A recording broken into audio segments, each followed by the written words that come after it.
Brilliance Audio presents I Have Always Been Me by Precious Brady-Davis, performed by the author. I'm filled with an almost overwhelming sense of peace. It's dawn, and my newborn daughter and husband are asleep. Looking out the bay window of our bedroom as the sun peeks its head out over Chicago, drenching Lake Michigan in light, I can't help but smile. If someone had told me that one day I'd settle into blissful family life at the age of 30, that I would meet my soulmate, appear on a nationally syndicated TV show to choose the wedding dress of my dreams, then support my husband through a pregnancy, I would have very theatrically laughed in their face. Yet in order to live my very best life now, especially as a mother, a wife, and a public figure, I need to resolve some of the lingering questions from my childhood. That is, in part, why I'm writing this book. How much trauma can one endure as a child before subconscious survival mechanisms override our minds and memories can't be trusted?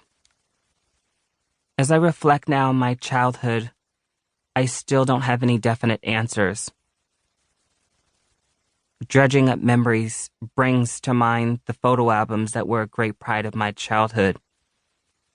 I used to page through the images with the beaming delight of what family meant and could be. There were photos of us as little kids at the zoo, eating ice cream, on the swing set in the backyard.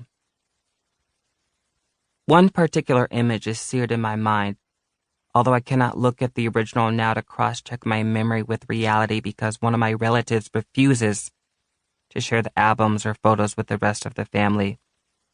She claims they are buried in storage.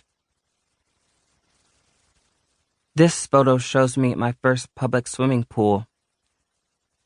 I'm on the other side of a chain-link fence, staring into the camera, wearing a peculiar expression and a light pink shirt. My curly hair billowing, my enigmatic Mona Lisa moment. I have this feeling that if I could just see that face again, my own face as a child, if I could just look into my own eyes, all my questions would be answered. Was I happy? Was I afraid?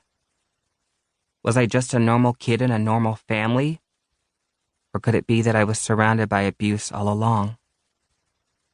The iterations of family in my childhood were fraught and complicated, full of drama and instability and hurt.